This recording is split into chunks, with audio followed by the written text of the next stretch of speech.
Kia ora, I'm Davina Zimmer, and today on The Detail, the growing refugee crisis and how New Zealand fits in. Sudan's war has triggered one of the largest displacement crises on the planet. The conflict has caused over 8 million people to be forcibly displaced from their homes. Millions of Ukrainian children have been scattered around Europe. 2.6 million Afghans living abroad. Well, it makes the country one of the largest refugee populations in the world. In southern Gaza today, another makeshift home to which Gazans had fled, now ruined and riddled with bullets. There's evidence I see when I walk around Rafah here where people have been displaced 3 or 4 or 5 times, still looking for somewhere safe.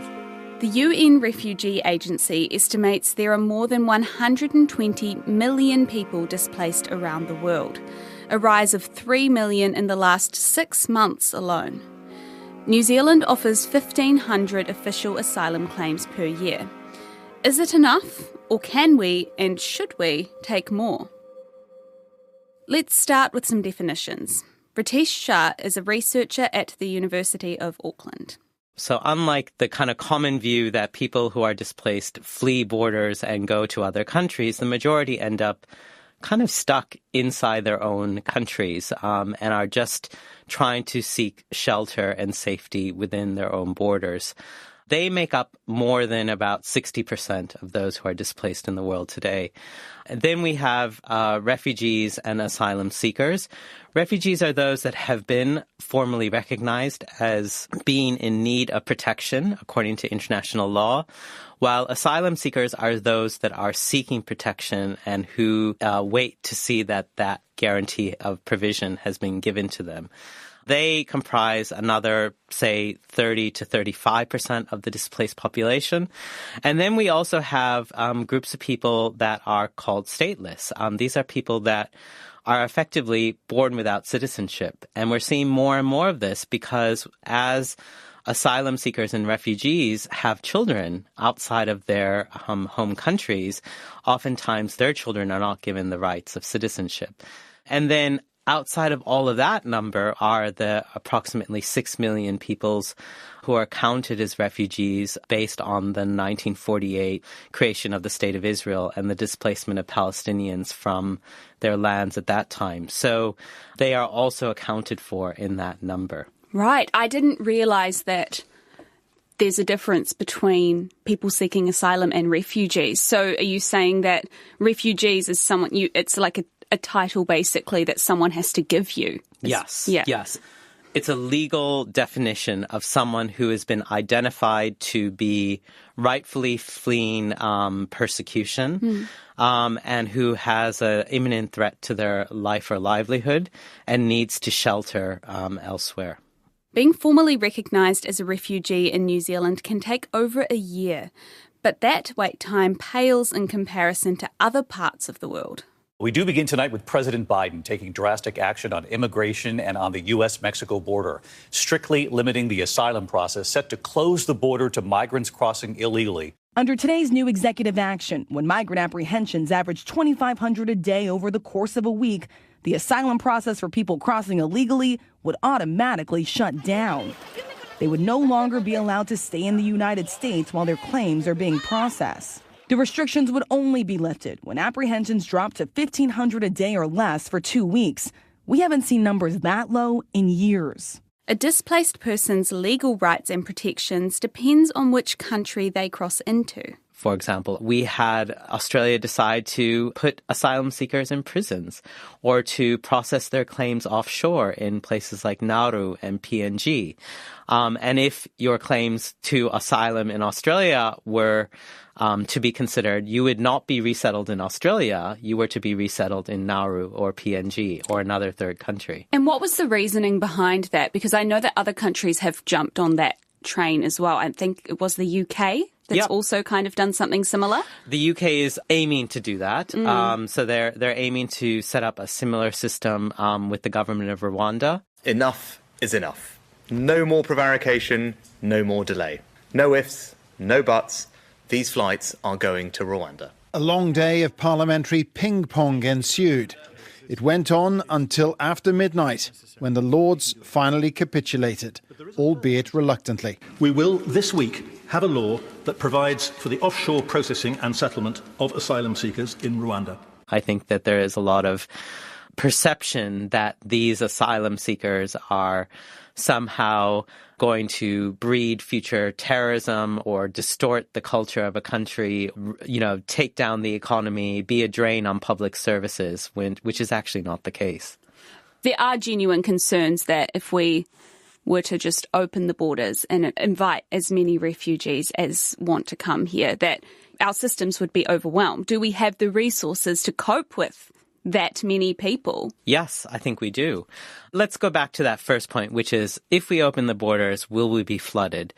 What's interesting is that if we look at cases where borders, for example, have been opened up to allow for more free mobility. Let's take, for example, the case of the European Union and the expansion of what they call the Schengen zone, which is the visa-free zone. From March 31st, Bulgaria and Romania will partially join the Schengen area. This will allow free movement for any sea or air-based travel between member states for 400 million citizens. There was a fear that those from eastern parts of Europe would be flooding into Western Europe and kind of take over the population.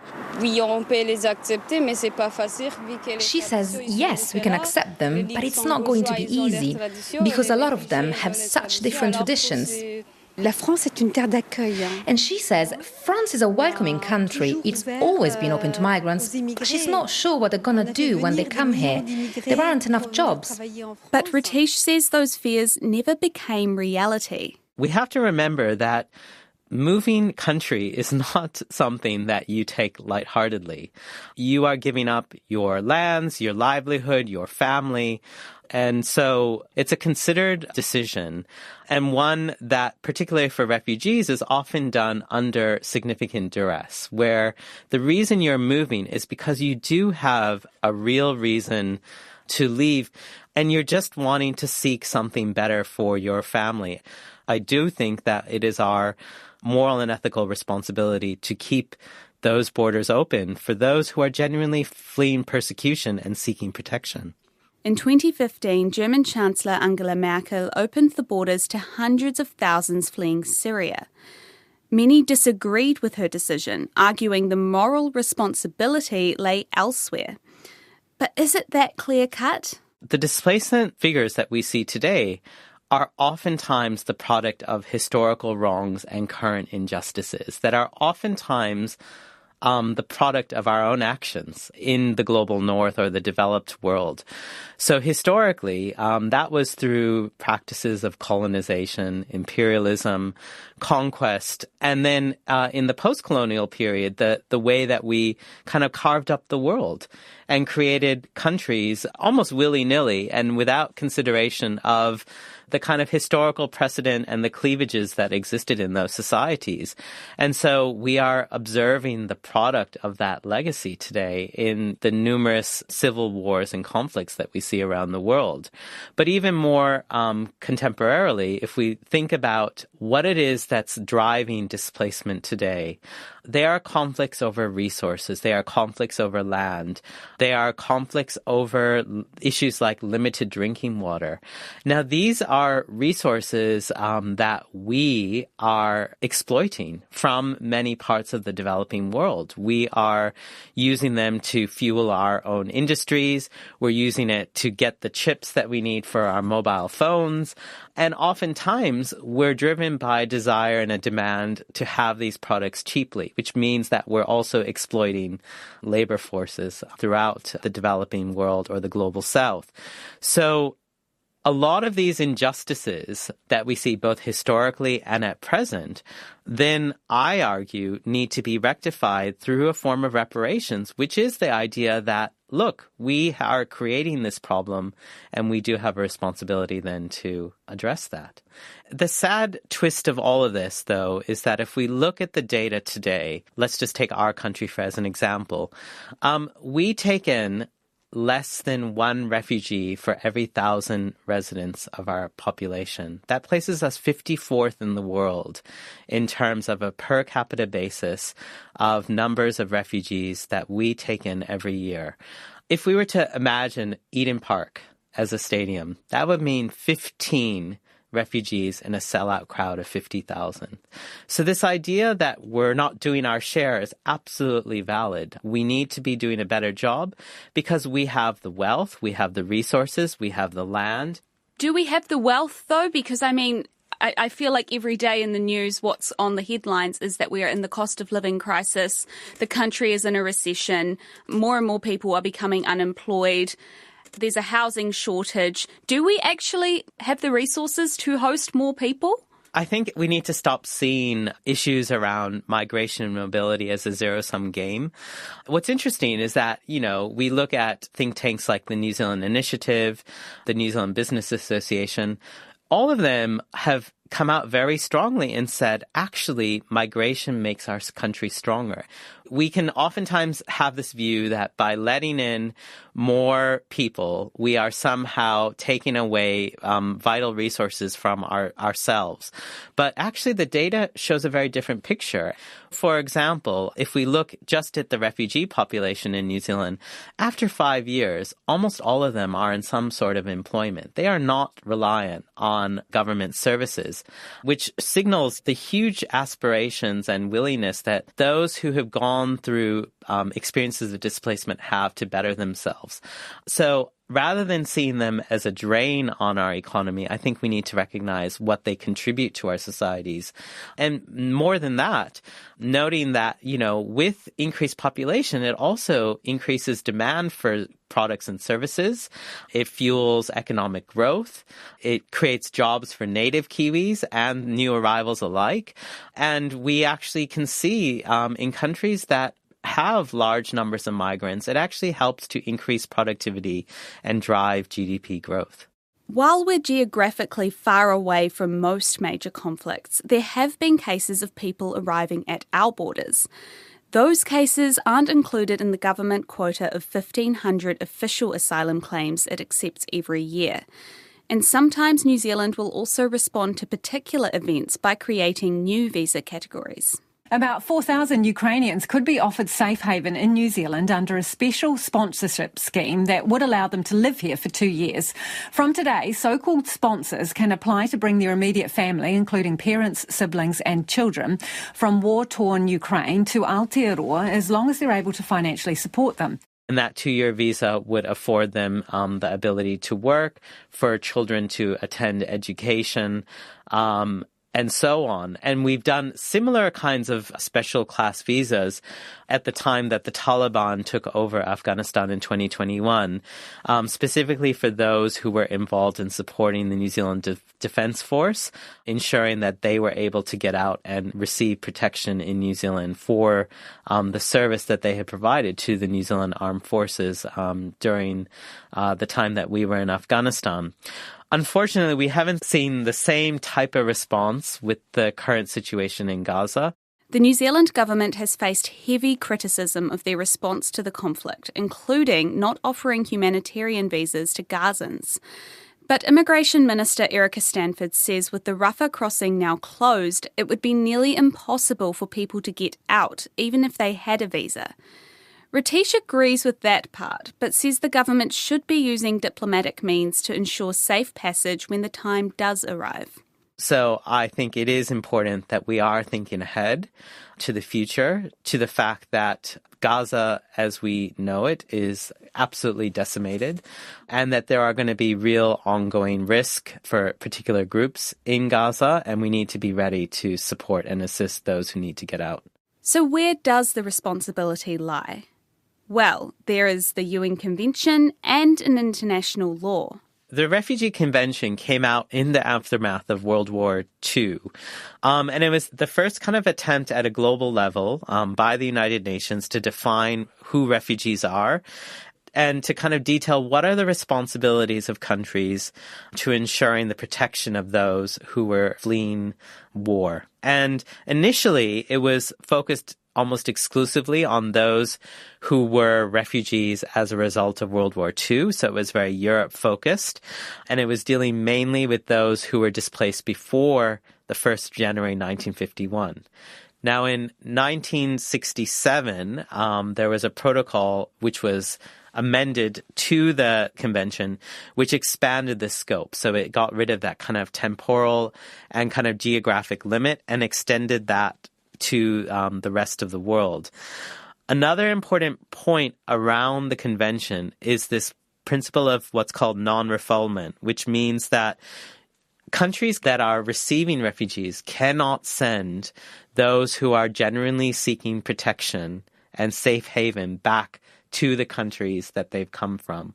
And what's interesting is that even though there are countries around the world that have not signed this convention, it's become part of international law. So even countries that are non-signatories to the Refugee Convention do uphold, generally speaking, this idea that we don't return those who are seeking protection back to a situation where their lives might be at risk.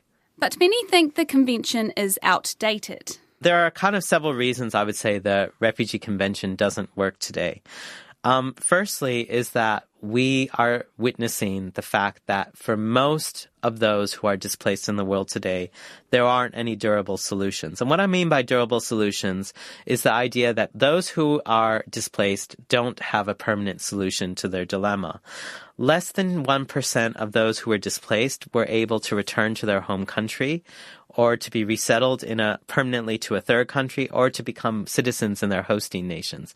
So that means 99% of the displaced population today is kind of sitting there waiting. And the interesting thing is of that 1% who did return, the majority went back to Ukraine, despite the fact that there's an ongoing conflict there. So even this idea that people are going back to a condition of safety is not actually true. Another reason the convention doesn't work is because non-signatory states do not have an obligation to extend and afford rights to refugees in the same way that signatory states do. And I think the most visible example we see of this close to home is that of the Rohingya people, where the Rohingya do not have citizenship status in Burma and have fled into places like Bangladesh.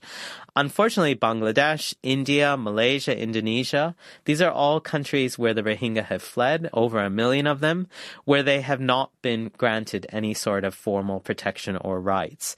And it ultimately becomes up to each of those countries to decide how are they going to treat each distinct group of refugees that comes through its borders. And what we know, for example, in the case of Malaysia, is that Malaysia will treat the Rohingya differently to how they will treat, say, Palestinians, to how they would treat Afghans.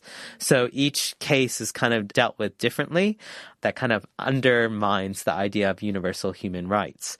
The third reason I don't think the convention works is because even the signatory states are increasingly kind of trying to find ways to get around their commitments. And that is including through practices like how they offshore their border regulation and asylum-seeking practices, as we discussed already, but also how countries or blocks of countries are using other countries to kind of create a barrier or border outside of their own. So, for example, the EU has signed a security pact with Turkey, and Turkey receives about 3 billion euros of aid every year from the EU to keep refugees within its borders. We see similar things with, for example, the EU in Libya. Put simply, the EU are paying North African countries, above all Libya, a nation in chaos without a functioning government, to catch the migrants and keep them. And then, of course, we've got issues like detaining and incarcerating asylum seekers while their claims are being considered. And again, this is against the kind of principles of the convention itself. This 1951 convention, do you think it was a short-sighted solution, perhaps? I think so. I mean, I think it was a response to that event at that time. I don't know if there was ever an intent for this to be something that would be used through the ages and never kind of revisited or reconsidered or updated. And it's interesting because there doesn't seem to be a wider conversation around, is the convention fit for purpose? Does it actually serve its intended function? How do we actually fundamentally rethink that? How do we deal with record numbers of displaced people today in a different way to the way we have historically? And you have an idea that we spoke about yesterday on the phone, essentially free movement across borders. Yeah. I mean, my premise of why we might need to think about a more open border system is because I think we need to recognize that irrespective of whatever the reason, we have an obligation as a global community to protect the rights of everyone. Everyone has fundamental rights, aspirations, hopes that we should try to nurture. And it shouldn't be a matter of where you're born. It should be based on a universality of who we are as human beings. We need to remember that borders were not always as securitized and regulated as they are now.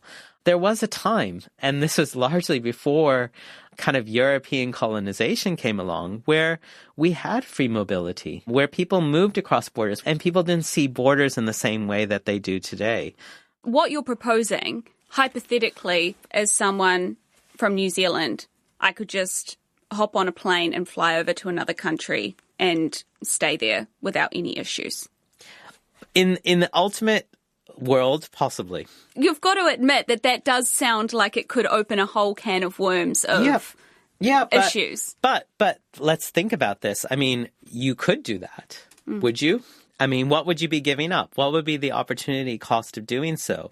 Going back to what we discussed before, the decision to pack up and leave and move to other parts of the world is not a decision that people take lightly. But we also have to recognize that it's become something that is afforded to some, but not to all. You know, if we are New Zealand citizens, we do have the ability to kind of pack up and move, to travel without needing to worry about applying for visas in advance, without the need to undergo significant security checks. But that is a product of our birthright, and it's a privilege. And the question is, why is it that our birthright affords us some ability to do something that others in another part of the world are not able to do? Are we innately better people? That's the reason we should have that opportunity and others shouldn't? And so I think we do need to question, you know, what is the kind of moral and ethical justification for why some who are born into privilege should get to keep that privilege while others don't. I mean, we also have to keep in mind that it's still not going to solve the issue of the cost of moving. I'm not saying we're going to subsidize the movement of everyone, but we should at least allow for the opportunity. New Zealand does provide support to those who have been granted refugee status. It does support them with the resettlement process. It pays for their flights. It provides an initial period of resettlement support and so on. But that's not the case in many other parts of the world. So, for example, in the United States, you get a loan from the U.S. government that you have to repay. The support is kind of there, but it's something that you have a debt then to kind of deal with. And that's the same case for many jurisdictions in, for example, Europe. But I think the other thing I guess I would want to stress is that open borders is only one part of this. The other part of it is actually thinking about the root causes that would drive people to need to flee in the first place. And so what I think we need to be striving for, and this may be seen as overly utopic, but I think it's an important goal for us to strive for, is that everyone, no matter where you're born in the world, has the opportunity to thrive and succeed in their own countries. And that we shouldn't, for example, be paying people 100 times less for the same type of work in one part of the world that we are to another part of the world.